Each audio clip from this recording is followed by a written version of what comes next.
Salam Indonesia, kembali lagi bersama gue Mirza Rera dalam channel Stetes. Dan kali ini gue bakal ngomongin tentang politik anak muda. Dan ini adalah keresahan gue pribadi sebagai anak muda, karena banyak anak muda sekarang itu udah mulai berpolitik, sadar berpolitik.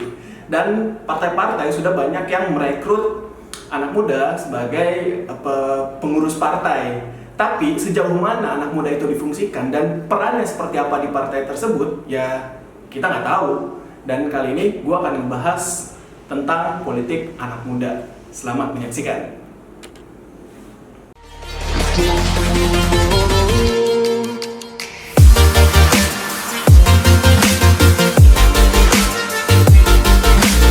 Kayak yang gue bilang tadi, di samping gue sekarang udah ada pengamat politik ternama di Indonesia.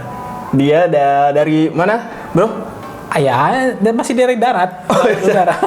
masih Dia Barat ini pastinya. Direktur Eksekutif Foxpol Center, Search and Consulting, kayak lembaga-lembaga survei gitu. Tapi gue agak gelisah dengan ternama tadi, bro. Oh gitu. Karena tadi tuh gue kemana-mana, pergi ke kemarin Wakatobi, ke Buton, ke daerah-daerah lain, nggak ada yang kenal sama gue belum bilang ternama.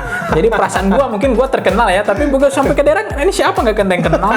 Tapi perasaan oke lah kan, penting perasaan dulu kita merasa terkenal walaupun nggak terkenal begitu, bro. Tapi seenggaknya yang di ruangan ini tahu lo semua, bro. Iya. Kok lu udah benar hari ini, bro? Karena udah jam malam kayaknya, jam-jam. Bro, iya. Ini apa namanya? Gue tuh masih gelisah gitu ya tentang topik politik anak muda. Yes. Nah, banyak partai sekarang ya itu mengincar suara anak muda. Ya nggak sekarang aja sih, tapi udah dari beberapa tahun lalu itu. Iya. Suara anak muda ini kayak tuh gencar banget gitu untuk dicari sama partai-partai. Nah, ini menurut lu gimana, bro? Fenomena ini, bro? Ya kalau melihat fenomena ya tentu anak muda itu kan dari cerita-ceritanya memang mereka ini adalah pemilih yang termasuk rasional, bro. Rational choice itu pemilih yang kadang-kadang mereka melihat itu ya ada unsur good lookingnya, enak dipandang, kemudian agak kayak lu gitu? Iya, kayak gue lah gitu. Mantap.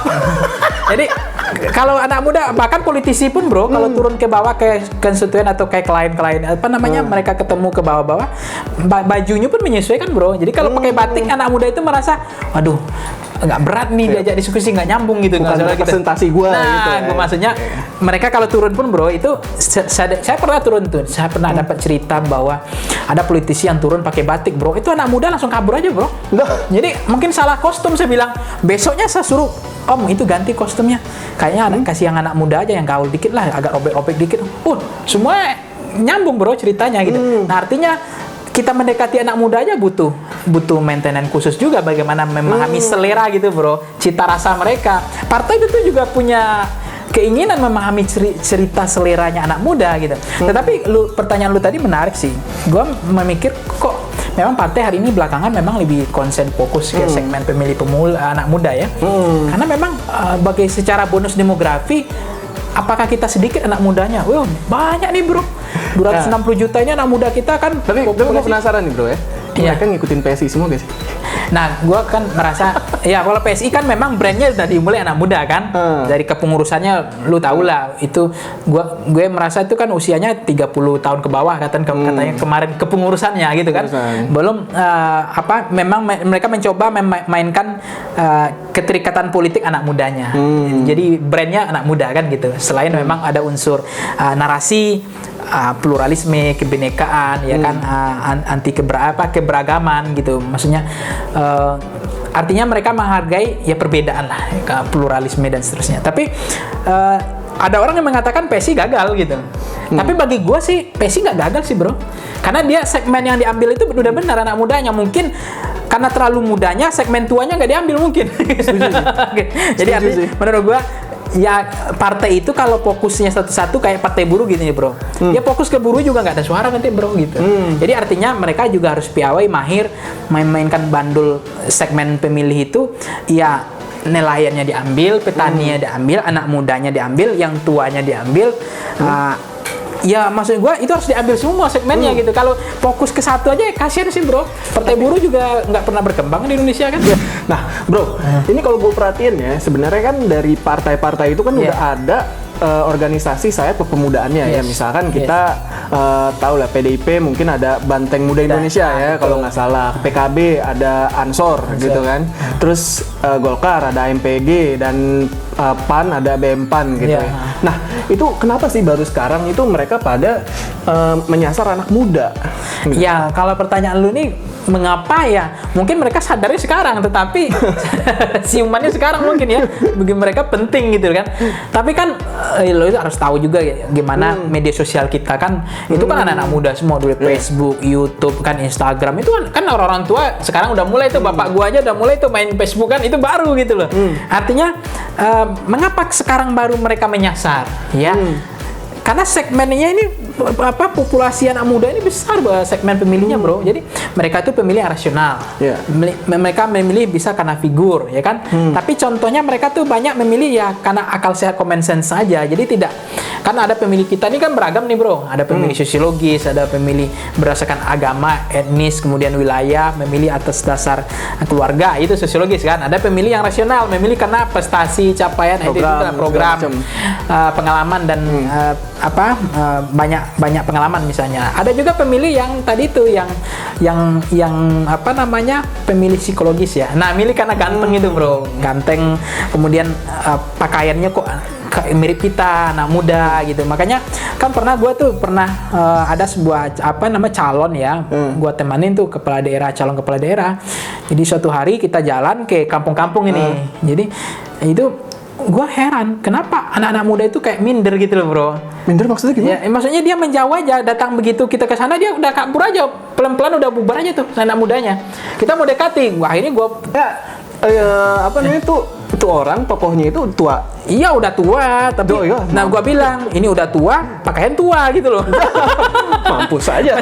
Pastinya kan kalau wajah ada tua, pakaian anak muda dikit gitu bro. Maksudnya anak muda ini begitu ada batik aja dia udah kabur bro. Jadi sehingga gua saranin nih, ada yang nggak beres ini. Berarti pakaian ini, akhirnya pakaian kita ganti yang agak muda dikit. Akhirnya apa? Nggak ada jarak bro. Akhirnya besok kita pergi ke tempat kelompok-kelompok anak muda itu di kampung-kampung itu, mereka mau aja cerita, diskusi gitu. Jadi maksud gua gini, starting pointnya adalah pakaian aja menentukan bro gitu. Oke. Ada lagi cerita yang menarik sebenarnya waktu gua ke sebuah daerah, gua nggak sebut ya. Dia adalah suara terbanyak anggota DPRD, suara terbanyak bro. Usianya itu baru 22 tahun bro. 22 tahun. Ya. Dia baru tamat SMA, nggak kuliah. Jadi kemana-mana. Taruh. Dia anak muda. Wait. Iya. Anak muda tamat SMA udah jadi dewan. Oh, jadi anggota dewan. Dia nggak Tamat SMA. Sama SMA dia nggak kuliah. Emang gitu peraturannya ya? Tamat SMA boleh jadi Nggak anggota boleh. dewan. Jadi presiden aja boleh bro. Iya kan? Coba iya. Hanya anggota DPR nggak boleh kan? Presiden maksudnya tamat SMA jadi presiden boleh itu? jadi presiden. Aturan kita kan menarik bro. Aturan persyaratan kita SMA boleh jadi presiden bro. Oke. Lu nyindir satu orang. Lu nyindir satu Gua orang. nggak nyindir sih. Nah, Cuma. tapi emang peraturannya mau boleh. Peraturannya Gitu, boleh oke. kan. Besok kita ngajuin lah ke MK gitu, bisa gak sih? Ya minimal presiden kan minimal satu gitu. Harusnya D3 kan lah. Harusnya begitu bro. Nah kembali ke cerita tadi, gue lihat itu kemana-mana dia pakai baju bola bro. Pakai baju bola. Setelah jadi anggota DPR pun, DPRD di kabupaten itu masih pakai bola.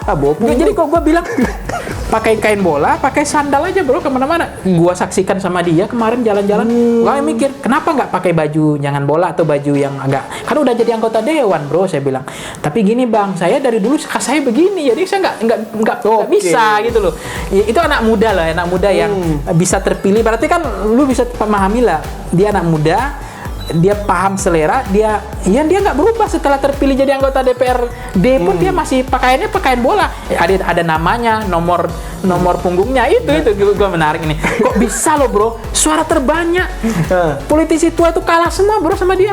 Luar biasa. Itu kan menarik bagi gue. Ada yang menarik. Berarti pola ini kalau partai ambil gimana? Kan ngeri juga nih bro. Kan? Artinya partai membaca selera gitu loh. Dia aja anak muda, dia nongkrongnya cuma di mana-mana, dia tidak ada jarak. Jadi kalau ketemu sama orang nggak nyangka dia tuh anggota DPR gitu loh. Ini kalau dari pemaparan lo tadi itu kayak udah ada kayak supply dan demand ya. Iya. Ada segmen anak muda yang meminta pemimpin anak muda, jadi partai nyariin gitu. Betul. Supply and demand. Yes. Nah, ini yang jadi pertanyaan nih bro. ketika anak muda ini berpolitik, Iya. ya, Yes. dan mereka kan pasti punya idealisme. Iya. Ketika mereka udah berpartai, kira-kira mereka masih bisa nggak mempertahankan idealismenya? Nggak, Masuk dulu supaya nggak ada terkontaminasi. Ini bahasa Terkon-kon itulah. Ini bahasa kelas tinggi, ini bahasa berat. Apa ada lagi bahasa yang sederhana selain terkontaminasi ya? Karena gue denger cerita-cerita sih dari teman-teman, kawan-kawan yang udah dulu berjuang, udah turun ke jalan, keringetan di Idealis jalan. banget gitu ya? Iya, punya idealisme tinggi, babak belur di jalan, kejar-kejaran dulu sama Abri, masih Abri dulu. Ya kan? biasanya tapak sepatunya habis di trotoar itu. Nah, itu tuh ketika mereka udah berpartai, mereka duduk di ruangan ber-AC. Iya. Iya, ada yang tidur, ada yang diem nggak menyuarakan. Tapi lu menarik bro, ini AC nih, tapi lu nggak tidur nih. panas nih. Berarti idealis lu bagus nih bro. Siap. Gue bicara idealis ini. Itu gimana tuh? Ya, gue merasa sih memang terkontaminasi kayak ya saya bilang kasih contoh cerita belut lah di sawah, tapi kan dia nggak kotor bro. Itu tetap licin, maksudnya belut memang licin kan, tapi kan nggak ada bekas-bekas lumpur sana bro. Maksudnya itu belut, anak muda itu belut licin itu konotasinya gimana? Itu negatif berarti bro. Maksud gua bukan begitunya. Cuma dia belut tapi tidak kotor gitu loh. Masuk kemanapun. Oke. Nah dia tuh maksudnya idealis itu tetap terjaga. Oke. Dia tetap menjaga fatsun-fatsun politik positif gitu. ya belutnya ya. Menurut positif. bro ini. Kalau belut yang lainnya beda lagi bro. Itu tergantung cuaca juga. Kita mau belut yang mana ini kan. Nah ini belutnya anak muda yang tidak terkontaminasi gitu. Artinya gue merasa sih memang lu bilang tadi banyak aktivis yang dulu keluar di jalan demo sampai habis telapak sepatunya ya, telapak sepatunya gitu maksud gua, boleh dikoreksi ya. Nah itu habis di jalan di trotoar tuh, ya kan aktivis kan. Ya. Nah tapi begitu jadi pejabat, menjadi anggota DPR itu banyak yang berubah kata orang begitu kok. Nah, itu. Akhirnya banyak yang terjebak, tersandra kasus korupsi dan seterusnya. Misalnya ketua umum partai kita kan banyak yang baru sebenarnya, banyak yang muda dulu bro. Ya kan? Kalau ingat nggak ketua umum partai yang ya sangat muda di usia itu dia sudah menjadi, lu bisa bayangkan partai pemenang pemilu, partai yang punya presiden, ya kan? Dia ketua umumnya keren bro, ya kan? Lu pasti ingat siapa namanya kan? Partai itu Partai Biru? Iya Partai Biru lah. Partai berlambang bintang? Lu gua ya kita main tebak-tebak aja lah nanti ya. Oke. Tapi itu aktivis. Iya, aktivis. Salah satu aktivis. Oke. Jadi yang dulu menangnya gara-gara bagian BlackBerry? gua nggak tahu sampai ke sananya. Kalau BlackBerry di zaman itu mungkin iya ya. Sekarang kan udah zaman WA, lu nggak percaya gua kan ada WA di zaman itu kan. Tapi BlackBerry iya mungkin ya. Nah artinya gue kan bangga sekali waktu itu bro. Ini anak muda ya kan, mantan ketua organisasi terbesar ya kan, pernah jadi aktivis juga. Usia beliau masih muda, memimpin partai pemenang bro. Ada presidennya lagi. Tapi akhirnya tersandra kasus juga gitu gue. Ada juga kemarin gue bangga juga tuh ada partai Islam. Tapi menarik tuh, pakaian yang dipakainya itu udah kayak anak muda juga bro. Lu masih ingat nggak itu? Dia iklan pakai gitar ya kan, habis itu kayak sorban. Sorban. Pakai sorban. Kok lu bisa nangkap sekarang bro? Kemarin nggak nyambung Sampai di briefing bangke. Ya itu. Lu ingat iklannya kan? Itu ketua umum partai bro. Ya mudah, cuma akhirnya apa yang terjadi? Di ujungnya kan ya, ujung-ujungnya gitu sih. kena juga kan kasus korupsi kan. Nah, ya, kalau gua kan udah bangga betul nih bahwa partai Islam, anak partai ketua umumnya anak muda, ya kan, mewakili kita, tapi ternyata nggak nahan juga. Akhirnya ya banyak juga tersandra kan kasus korupsi. Padahal nggak segitu banyak sih. Nah ya, tapi lumayan lah anak partai-partai. Tapi sekarang ada partai biru lagi yang ya bagi gua kan ya itu kan putra mahkota kan. Tetapi apakah beliau juga akan mampu bertahan dengan idealis itu kan? Atau ada sesuatu yang menarik? Oke, satu pertanyaan lagi nih bro ya. Gue tuh juga penasaran sama partai-partai yang merekrut anak muda di kepengurusannya, gitu. Nah, pertanyaan gue adalah, ketika anak muda itu menjadi pengurus partai, apakah benar mereka difungsikan sebagai mendapat peran yang vital, atau mereka tuh cuma kayak sekedar gimmick aja kalau mereka itu barisannya itu anak muda, tapi sebenarnya mereka tuh nggak punya kewenangan apa-apa gitu. Ya maksud lu kan bilang anak muda itu dimanfaatkan seperti itu kesannya cuma kayak buat narik suara, ya, narik gitu, suara anak muda iya, gitu. iya. Itu kayak food getter itu ya. Jadi penarik sebagai ada ikon kemudian dimanfaatkan tetapi tidak difungsikan gitu. Tapi hanya gitu. untuk ya gua rasa juga merasa begitu juga sih. Kadang-kadang anak-anak muda ini punya potensi ya, punya narasi, punya gagasan, punya terobosan tapi kayak kepala di lu ingat nggak ada misalnya lu ya, contohnya gue gini ya ceritanya ada kepalanya dipegang, kepalanya dilepas, ekornya dipegang gitu loh. Jadi nggak serius juga gitu loh. Oke. Maksud lu paham nggak gue maksud kepala dipegang, ekornya dilepas gitu. Oke. Jadi itu setengah hati gitu. Jadi peran yang diberikan ke anak muda itu ya sekedarnya saja, tetapi dia ingin mengambil ikonnya aja, ikonnya anak mudanya untuk menggait ya jadi food getter itu. Tapi pada prinsipnya mereka juga tidak difungsikan, tidak diberdayakan semaksimal mungkin.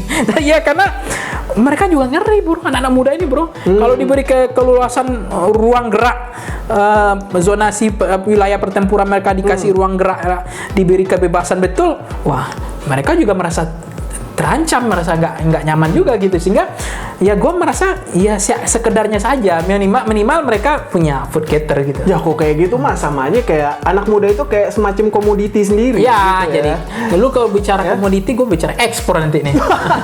Ya kayak macam komoditi lah komoditas ya ya anak muda kita kayak komoditas jadi ya kayak cuma apa ya, gimmick aja lah iya gitu gimmick ya betul, kayak lu tadi bilang. Gue bilang gimmick sih, dimanfaatkan sih, tapi ketika dikasih posisi-posisi strategis ada sih bro, ke partai yang udah mulai.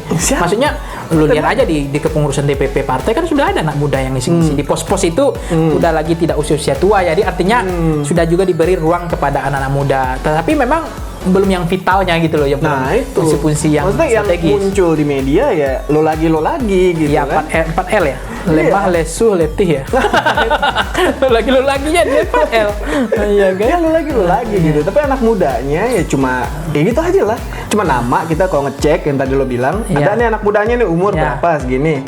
Tapi mereka apa gitu tugasnya dan fungsinya itu di partai itu? Ya kedepannya bagi kalau gue sepakat sih memang diberdayakan lah, betul-betul tidak hanya dijadikan sebagai gimmick, tidak hanya di sebagai ikon atau untuk jadi pendulang suara gitu, tapi betul-betul mereka tuh dikasih peran, dipercaya betul di situ, sehingga yang lu bilang tadi jangan dijadikan anak muda sebagai komoditas politik. Gue bahasanya komoditas kan, jadi hanya dimanfaatkan kan gitu. Jadi sangat sayang sih anak muda diperlakukan seperti itu kan, tetapi ya orang tua ini kadang-kadang nggak siap bro, jadi ada ketakutan ketika diberi keluasan itu.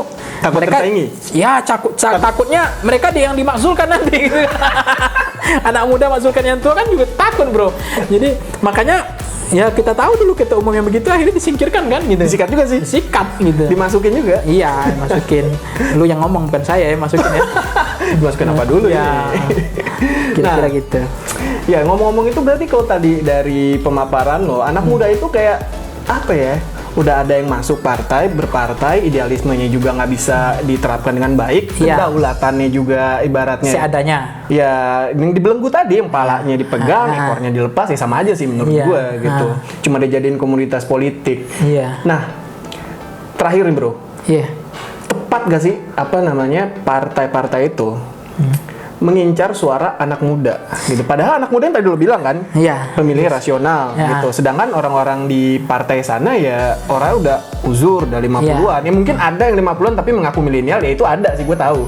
Ada. Jadi pertanyaan lu, tepatkah anak muda? Tepatkah itu partai mengincar suara anak muda gitu. Padahal kan ya partai-partai nggak terlalu memberikan peran yang vital gitu pada anak muda. Terus juga ya pengurus-pengurusnya juga pada tua yang vital. Ya ada yang tadi gue bilang tadi gitu, umur 50-an tapi ngaku milenial kan.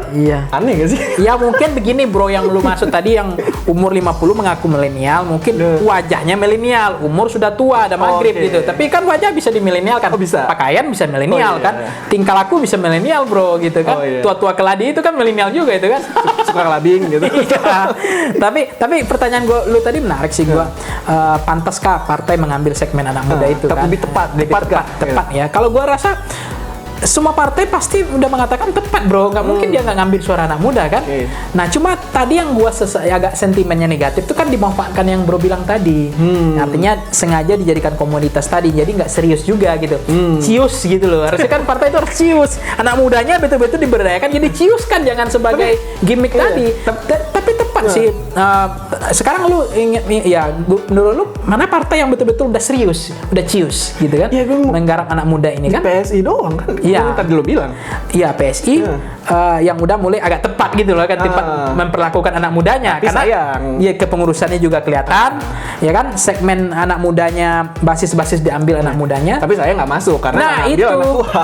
Ya. Mungkin yang tuanya nggak diambil gitu loh. Kan, tadi udah jadi dibilang, partai memang sih kalau dia punya segmen, menurut gua sih ibarat tanaman bro. Kita pernah, gua ke kebun dulu ya di masa kecil gua tuh kan jagung juga ditanam, durian juga ditanam, rambutan juga ditanam, semuanya ditanam di pohon itu bro. Cuma kalau nanti udah tinggi ada yang harus disingkirkan, ada yang enggak kan gitu. Nah, ya campur sari lah gitu. Artinya partai pun nggak bisa hanya satu segmen yang diambil bro gitu. Buktinya partai-partai buruh ngambil segmen buruh akhirnya nggak lolos juga kan. Partai petani dia ngambil segmen petani juga nggak berhasil gitu. Jadi gua merasa sudah tepat partai mengambil segmen anak muda, tetapi caranya itu bro gitu. Caranya yang harus benar gitu. Caranya benar itu ya harusnya sih benar-benar difungsikan dengan baik lah ya. Apa namanya, semua aspirasi, ide, gagasan itu juga harus diakomodasi gitu bro ya. Oke. Kalau gitu ya udah kali bro ya diskusi ini ya. Oke, bro. Terima kasih bro, udah ngobrol-ngobrol, udah nyempetin waktu. Sama-sami. Ya, gitu kawan-kawan. Apa namanya, pemaparan tadi dari bro kita satu ini tentang yang paling beken ganteng setiap hari. Siap. Kalau gitu. Oh, siap sih. Edit yang itu. Itu tadi pemaparan dari kawan gua satu ini yang terkenal, yang ternama. Ya, kalau menurut gue sih udah paling ganteng lah. Direktur Eksekutif Voxpol Center tentang politik anak muda. Dan beliau mengatakan, ya, konklusinya sih ya udah tepat sih, partai-partai memang apa namanya untuk mengambil segmen anak muda. Tapi ya jangan setengah-setengah juga gitu. Kalau mau dimanfaatkan ya manfaatkanlah dengan benar semuanya. Berarti maksudnya ceburin aja langsung bro gitu. Jangan gantung-gantung gitu loh. Jangan setengah-setengah ya. Iya, setengah-setengah. Oke, kalau gitu sampai ketemu di video selanjutnya. Salam Indonesia. Mas, merdeka mas? Merdeka. Merdeka gak kita? 17 Agustus ya. Merdeka. Merdeka.